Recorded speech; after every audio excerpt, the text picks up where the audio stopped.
Talk Sport Extra Time. I am Mike Graham, and a very miserable-looking Mike Parry has joined me in the studio because, of course, we had a grand day out yesterday at White Hart Lane. The result, however, Spurs 1, Everton 0. Yeah. I have to say, my curse is now becoming quite a sort of legendary one because that's yet another game that I've gone to with you that involves Everton, which they have not won. Well, perhaps I could point a few things out, Mike. First of all, it wasn't yesterday; it was the day before, because today's Tuesday. Oh, all right then. That's Monday, very clever. Sunday. Yeah, very clever. Pick you up on that. Secondly, Everton were by far the better team, and no, they weren't. Yes, they were. Rubbish. By far the better team. Even Tim Sherwood would have said that. You know. Yeah. Well, is that probably what he had a conversation with? It was a very funny moment we should share with the people listening to the show. Funny moment. I don't remember a funny moment. To show what high esteem you're held in by members of the football community. Yes. As we were exiting the ground last night. Yes. Tim Sherwood was just driving his very very nice Range Rover out of the gate there, and there was lots of fans waiting. That's right. And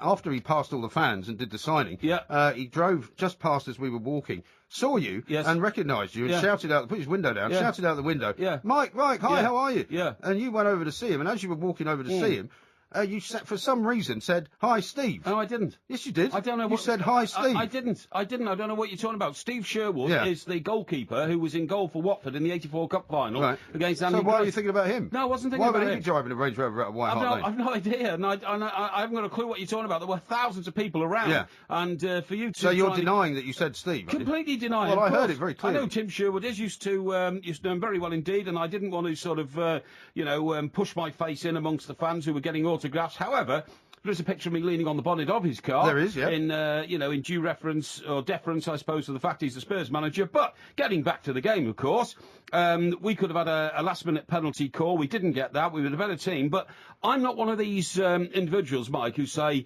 you see, I don't want to start sounding like David Moyes. Oh, we lost because we didn't get a penalty decision. David Moyes looks very haunted, by the way. Did you see his celebration as a second goal went in? I mean, if you were analysing that as a kind of a psychological study, you'd have to say this is a guy under enormous pressure. Well, of course he's under enormous pressure, and it didn't help when a few minutes later that, outbreak of release of pressure was suddenly recontained back in his head when Fulham managed to... Well, this is the thing. I mean, not only has he now got a problem with Robbie Van Persie missed. It wasn't an open goal, but his connection with the ball was very unlike Robbie Van Persie. Juan Mata was standing on the pitch at the end of the game, looking as if, for all the world, he was completely lost, wondering what he was doing there. Well, all the experts now, and I don't claim to be a football expert, never have done, are now saying where do Rooney and Mata actually fit into this team, in the same team? Are they both playing the same role and all that kind of stuff, right? But getting back to the Spurs issue, we were the better team. We didn't get the points. No, you were not the better team. I sat there with you watching it, and we saw the whole game, so there was never any question of the highlights or anything like that. The point is that it was a pretty awful game, to be honest. Neither one of them looked as if they wanted to win the game. It was all about not losing. I don't agree with that. Emmanuel Adebayor. You remember who scored the goal, don't you?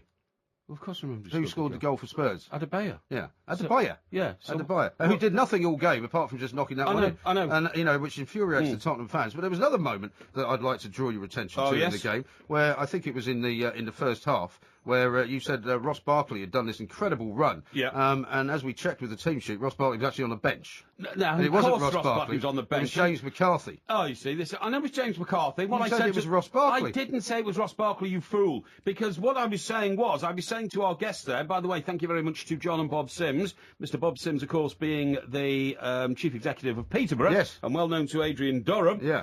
Poor old Bob Sims. Yeah, Adrian's all right. He made a funny face when I mentioned Adrian Durham. He not did entirely make a sure funny that face. they're, but we'll have to find out from Adrian we will. whose side he's on. If there's any history, you know what I mean? I know. Yeah. But what I'm saying is, as McCarthy went running through the middle, I said, look, that's the sort of play that Ross Barkley's going to take to the World Cup. You thought it was Ross Barkley. That's just utter nonsense, mate. Utter nonsense. You were clearly slightly confused. You don't think I can tell the difference between Ross Barkley and James McCarthy when they're lining up and I had a team sheet in front of me? Yeah. Then you must think that I've got some sort of mental derangement when I'm watching my own team. Everyone was very surprised. You think that I go around calling the manager of Spurs, Tim Sherwood, Steve Sherwood, a goalkeeper who's probably now about 60 years of age or something like that, the distinct difference between the two, then you are off your rocker. But it's so unusual for you to go to a first-class top division Premier League game and watch it in the sort of, comfort that we watch the game in. The style to which I've become accustomed. Sorry? The style to which I've become accustomed. Well, you think you've become accustomed to, I don't know. I'm going to Chelsea in a couple of weeks' time, Seb. I don't think I should come with you. Oh, no, I don't think you should. Well, funny enough, Jason Cundy said to to me, I've got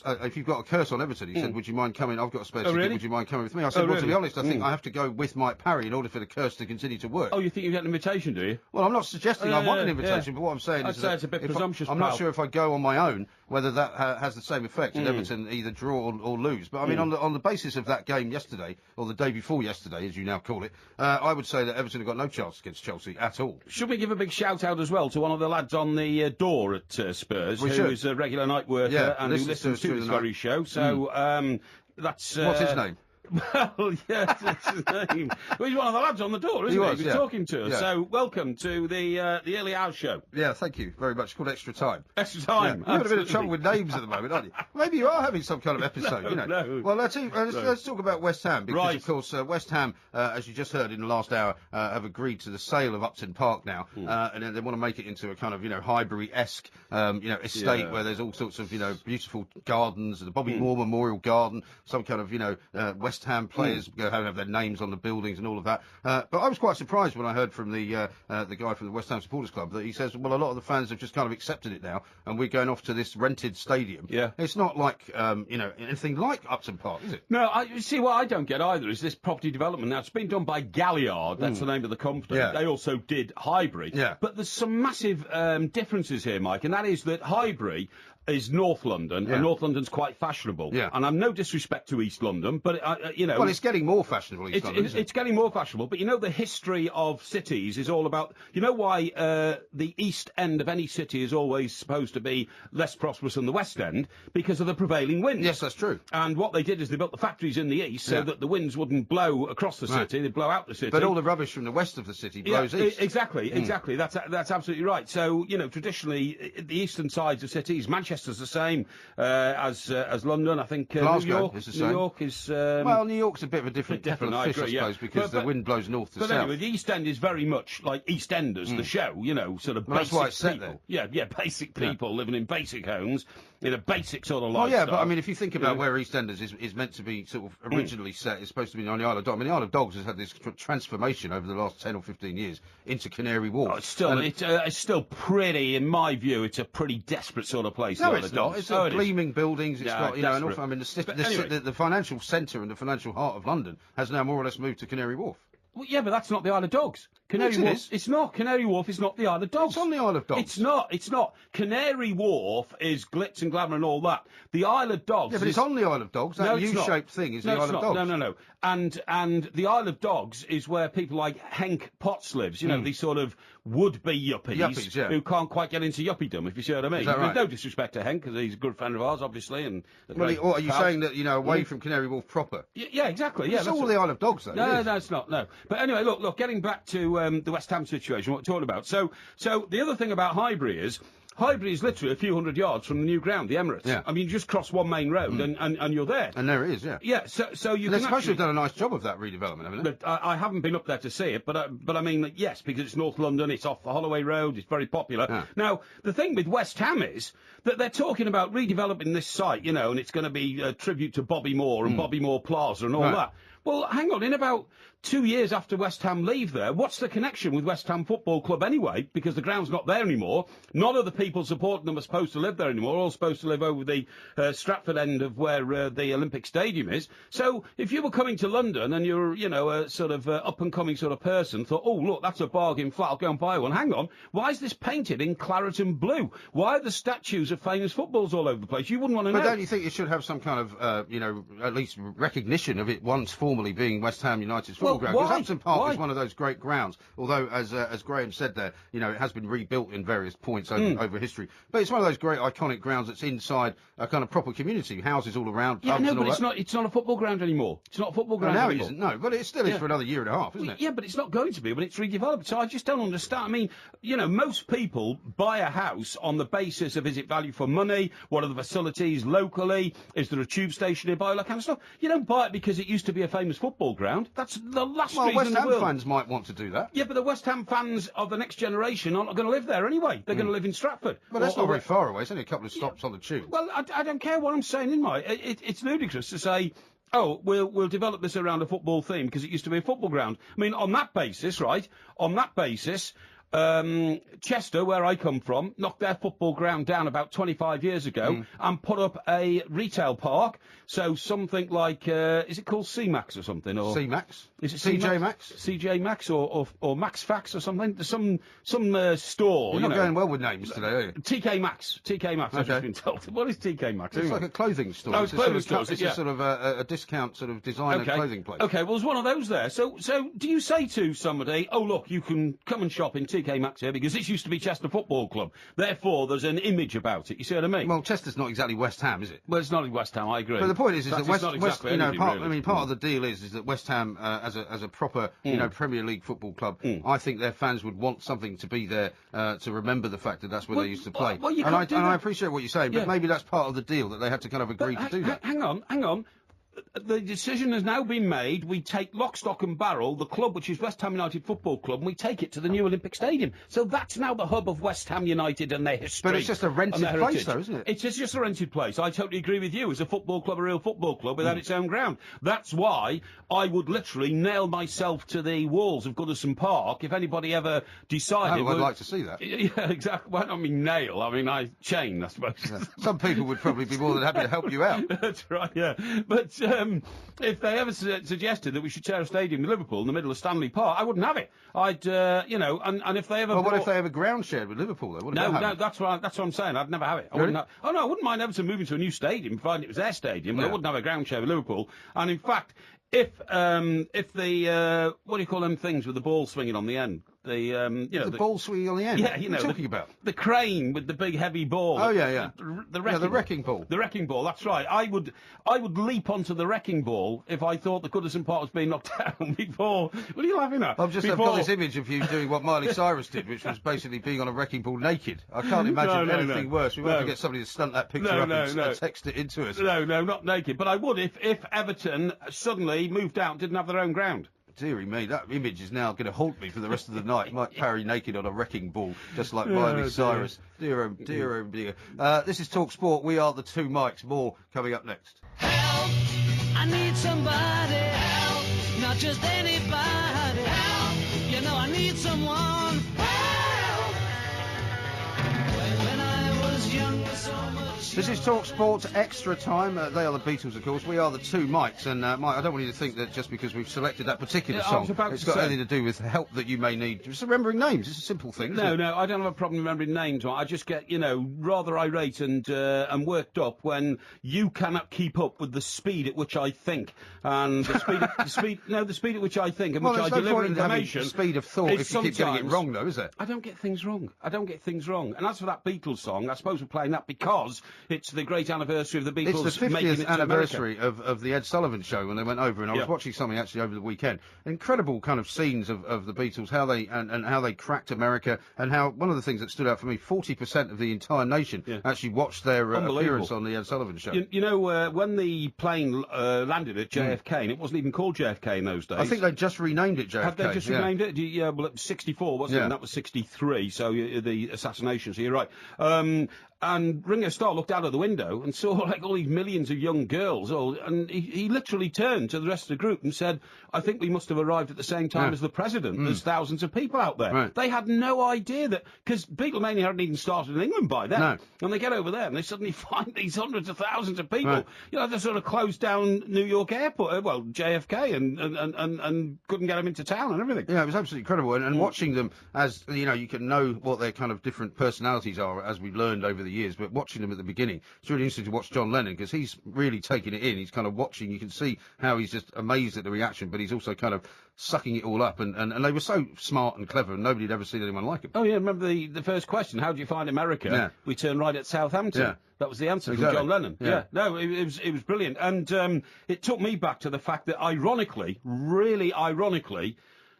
Could John Lennon ever have forecast that the city he just landed in for the first time ever, and the Beatle phenomenon took off, was going to actually be the city where he died? No, of course. How many years later? 1980, so 26 years later. Yeah, incredible. It's utterly incredible. That day changed my life when John Lennon died. I was wailing and moaning and rolling around on the floor for 3 days because I just couldn't take it in. I was working at the time as a journalist and had to work on the story from the perspective perspective of what happened in this country, but each night I went home and I put Lennon's songs on, and I was inconsolable. Really? Oh, weeping and everything? Retching and throwing up over the loo and everything. Yeah, it was terrible, yeah. It was a shocking...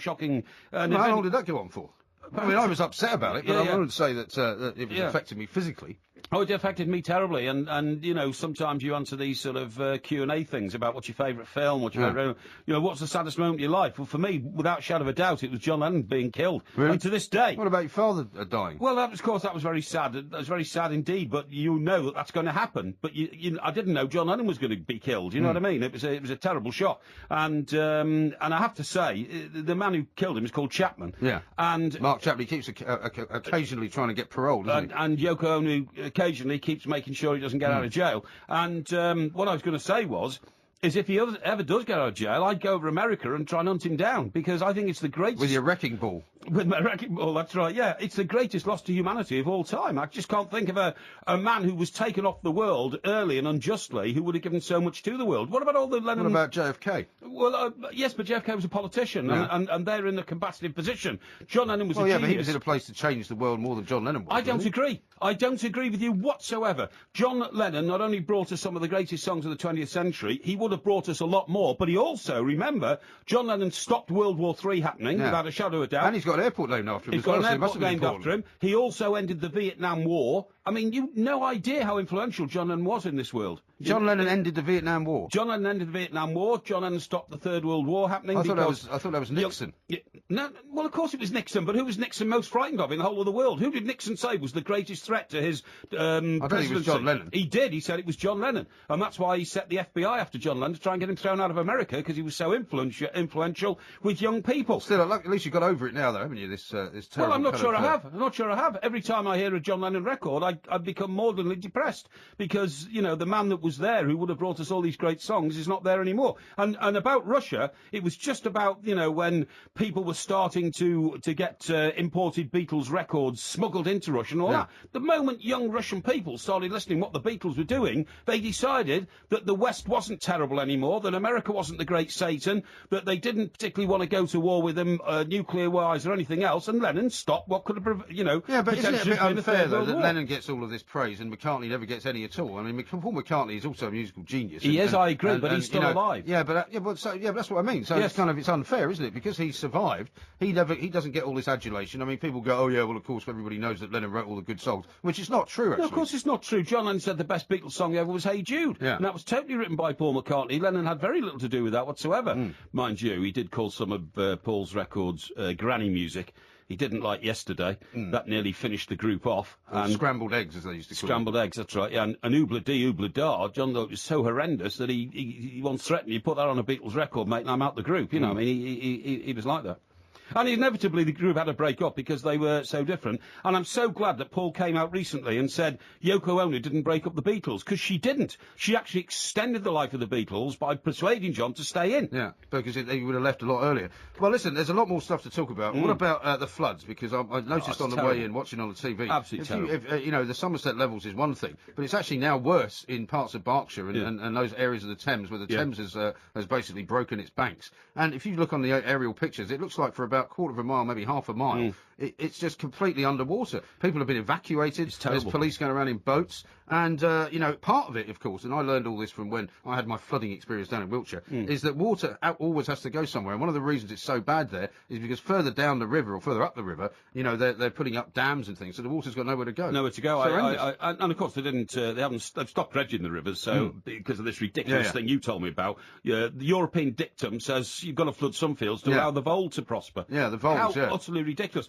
If you remember, Mike, 2 or 3 years ago, we went to the Windsor races. Yes. And you take a little boat from Windsor around the river. Now, that's all that part of the world now, which is underwater, isn't it? Yeah, it is, yeah. And well, if you were to try and get to Windsor races, presumably you could just take the boat right up to the front door now, because presumably it's all flooded. The actual racecourse, I don't think is flooded, but there's a couple of pictures in the papers this morning of Windsor Castle, which is very near the floods. With a lake in front of it. Yeah. No, you're absolutely right. And if you think about that beautiful little boat ride that we take around the Thames to get to Windsor races, And all those houses are multi-million-pound houses. They're owned by, celebrities, showbiz celebrities and all that. They're all underwater now. Yeah. And it's like 3 feet of water. It's not just a little bit. I mean, for years we have been sympathising with people in places like Bangladesh, haven't we, when we've seen these terrible floods. I mean, how could people survive in 4 feet of water for months at a time? Well, now we know it's happening here. And it's down to the sheer damned incompetence of legions of politicians over the years who stopped dredging rivers, who took one version of events I read about is that when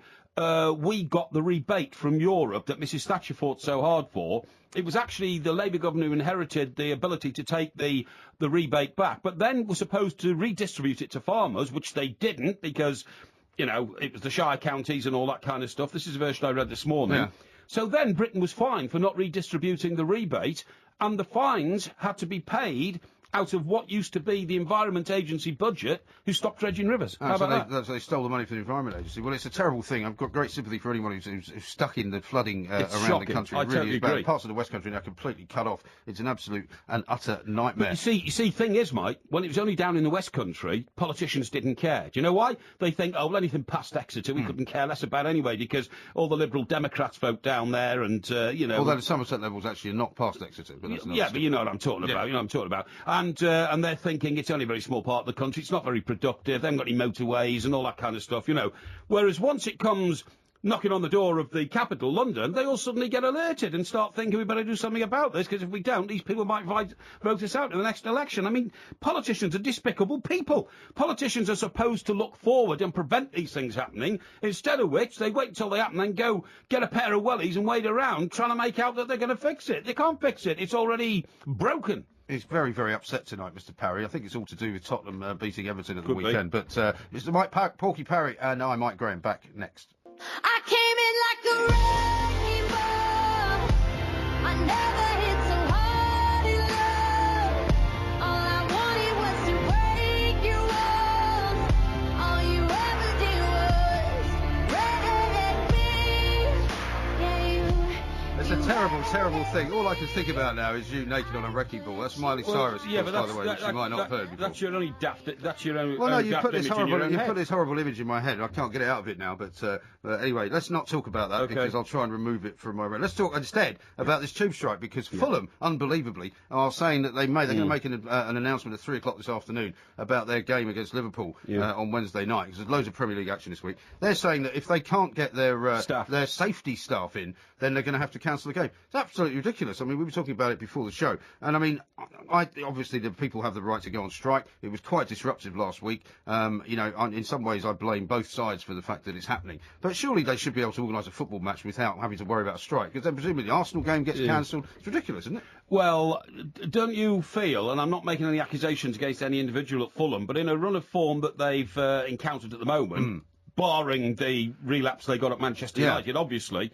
they probably think it's better if they could play this game later in the season. I mean, their new manager is still getting to grips with the job, and if they think that, well, in 10 games' time he might have better grip on it, they might have better chance. Well, it might be too late by then, mightn't it? Well, maybe, but that might be the way of thinking. I don't understand the knock-on effects that, people are always claiming football grounds have to account for. When there's bad weather, they say we've got to call the game off. Well, why? Because, the pitch isn't frozen. No, but there's a bit of ice on the terraces. Or a bit of ice on the pavements around the ground. Exactly. That's one I heard at Middlesbrough once. Yeah. The approaches to the ground are unsafe. Right. I mean, and then there was the famous, remember, Boxing Day game got cancelled at Arsenal because there was no trains or something like that. Yeah, it did, I mean, everybody else has to get to work, and I mean, it's an inconvenience, but you figure out how to do it. Surely they could just get the Fulham staff in by some other method. The other thing is, Fulham actually is one of the most difficult grounds to get to in this country. Why? Well, because it's on the river. It's near a British rail station. It's on the river. It's near a British rail station. But tube-wise, it's not that easy. Now, tube-wise, there is a station. You get off it. It's near a bridge, and you walk over the bridge and through a park, and well, you can get there. it's not far from Putney, is it? Putney Bridge, I think it is. Putney Bridge, I think, is the station you're talking about. But I mean, but there's loads of British rail stations around there as well. Yeah, but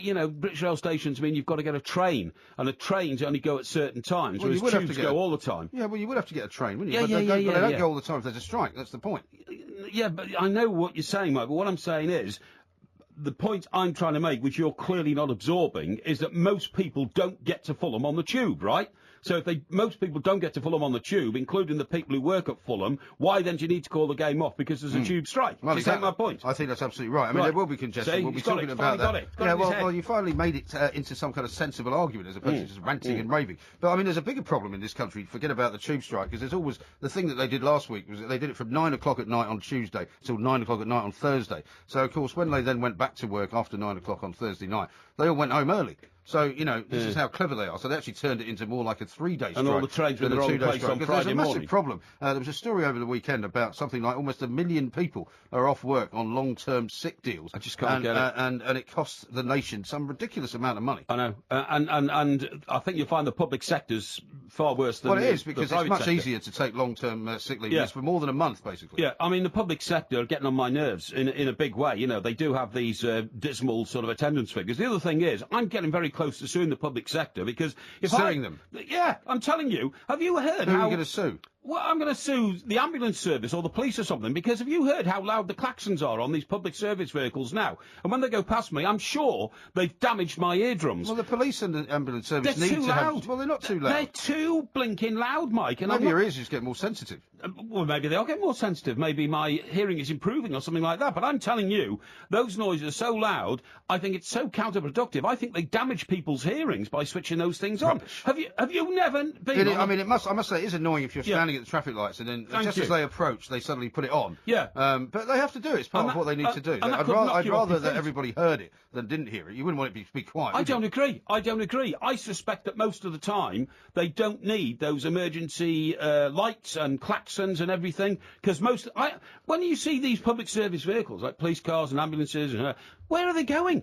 Because they're going to emergencies. Oh yeah, and have you ever seen one? Have you ever seen one arrive at an emergency? I've seen lots of emergencies in my time. Oh, Yeah. rubbish. Road crashes and that kind of thing. No. But you haven't seen, have you ever seen a situation where an ambulance with its klaxons deafening everybody around it and the lights flashing all actually arrives at the scene of emergency? Well, they're normally either arriving there or they're going to a hospital with somebody in the back. Well, I don't get it. And anyway, talking about sickness, we were talking about sickness. I don't know why people need to take any time off. Can you confirm that within the last 2 weeks, I had a very, very serious bout of food poisoning? Yes, you Which did. went over 3 days, but I, of course, didn't miss a minute You of claimed being that you with ate a dodgy apple. A dodgy apple. I'm it not was. sure it was that. I think you might have had a bug of some kind. Well, it was dodgy apple. Anyway, the point I'm saying is you've got to be resilient. I've never had a day off work in my life through illness, okay? What about the time when you had the acute heart failure and you were off for about 4 years or something, weren't you? No, I was off for 7 months, actually. Oh, but, 7 months? Yeah, what do you call that? That's not long term. No, but I mean, that's not... What I'm saying is... Were you long term sick? No. What were you then? Well, I was actually strapped to a heart respirator in a hospital for about Just a 5 of the wrecking months. ball. Yeah. Well, yeah, I know, but that's Ball, what. yeah. Yeah, but that's Yeah, what, well, it's like being on a wrecking ball, presumably, can't it? some of these statistics are for people who are genuinely No. suffering from something. What like they that. are, they're for people with things like man flu, Stress. or a cold. I don't know about stress. I Well, feel- no, you don't. You can't get signed off from work for a month with a cold, can you? Well, no, but you don't understand, Mike. You don't understand. Well, the point is, I think in this country still, you can take 2 days without needing a sick note. That's can't you? true. And I think a lot of people take 2 days a month or something like that. Yeah, and but these cumulatively statistics are over the not year- about that. These statistics are about people who are off long term for at least a month or more. No, at least a month through the year is the way I read it. So Yeah. the point is, if you take a couple of days off every month, 2 or 3 days a month, multiply that by 12, that is a month worth of working days. If there's 22 working days in a month, do you see what I mean? Yes. And that's what's happening. And these people play the system like that, and it's an utter disgrace. And I think that Yeah, people... but you can't say it's an utter disgrace since you've been one of those people who took that much time off that actually over the cumulative years, Yes. you've taken at least a month off probably for 7 years or something. No. I was waiting for a new heart. I was actually on the heart transplant list. That's quite a serious condition. Yeah, but then you didn't need one. No, I didn't need one in the end. I was very lucky. But I would have been mad to have started coming to work for 2 reasons. First, I'd have needed a wheelchair. And secondly, if I suddenly died in the studio, it would have been quite counterproductive because my heart was Well, that's working what a way to about- go. My I heart mean, was surely working- that would be your ambition, wouldn't it? My Just heart was die sitting at a microphone. Actually, I suppose that will have to be my legacy. Because my heart was working at about 3%, and there's nothing more you can do. The other reason why it would have been a bad idea for me to have come to work every day is because all of a sudden, a helicopter might have landed at Harefield Hospital with a replacement heart for me, and if I wasn't there... That could have been quite exciting. You could have strapped a microphone to you and done the whole kind of, Yeah, I suppose so, the yeah. rush to get the heart thing done. And I might have missed the opportunity to have had a new heart. As it is, I've still got the old heart. The old heart's still going, but that's because I have a rigorous campaign of great diet, plenty of exercise, low intake of carbs, moderation in... What are you laughing at? Well, because moderation the day that in we drink. spent at Tottenham, I wouldn't have said that was entirely the description of what you did during that course of that day. You had about 6 plates of chicken. I had no chicken. You did? I had hardly any chicken. Okay, hardly. I had so hardly you any went chicken. So I you had went one, from no to hardly? I think I had one piece of chicken. I didn't. I had a chip butty. That's what I had. Did It's you? lovely. Thank you Yeah. very much It was indeed. very nice. It was a very good day out of Tottenham, I have to say. Now, let's talk about something else that's been getting your goats, if you'll pardon the expression. Getting my goats? Getting your goat. The story about the giraffe over in the zoo it's in terrible. Denmark. What a dreadful story that is. Terrible. They put a giraffe down because they said, well, there's too much interbreeding going on between the Well, giraffes. they said it was an EU regulation that they had to follow because, but then there were a couple of places in this country where they offered to take the could have giraffe. sent the giraffe. But you know what? I thought about that, and I thought, well, how would you get a giraffe from Denmark to the UK anyway? On a You train. can't on a train. Yeah, they have special trains with no roof on them. What? You'd stand it up. Yeah, absolutely. You Yeah. would not stand it up on a train. Yeah, you would. Surely you'd have to sedate it and lie it down. Have you not seen the I've seen a cartoon. No, have you not seen the film starring what's his name? I've with no the idea. whip. The guy with the whip, you know. The guy with the whip, Antonio Banderas. No. You know, he's the great adventurer, the Zorro. anthropologist. No, the anthropologist. You know, one of the world's most famous actors. Well, it could be anyone. Yes, but he, you know, No, Burt Reynolds. the Temple of Doom. Oh, Harrison Ford. Indiana Jones. Yeah. Now, haven't you seen The Young Indiana Jones? That's the film that was a retrospective film. Yeah, I think I And he might have gets done. on a train, doesn't he, which is a circus train. Yeah. And on that train, there are 2 giraffes with their heads sticking out the roof of the Yeah, but that's carriage. probably set back in the beginning of the 20th century. I think isn't it was. I Yeah, think well, it they was. wouldn't do that now. I don't think you would ever see a giraffe on a train with its head sticking. Well, how else would you get a giraffe from there to here? Well, I'm assuming that what you would have to do is you would have to sedate the giraffe, and you would perhaps put it in some kind of, truck. We're just being shown a picture here of a lorry. giraffe truck. But that's not a fully grown giraffe, I don't think. Well, I mean, a giraffe would have to bend down, wouldn't it? Because it wouldn't go under a bridge.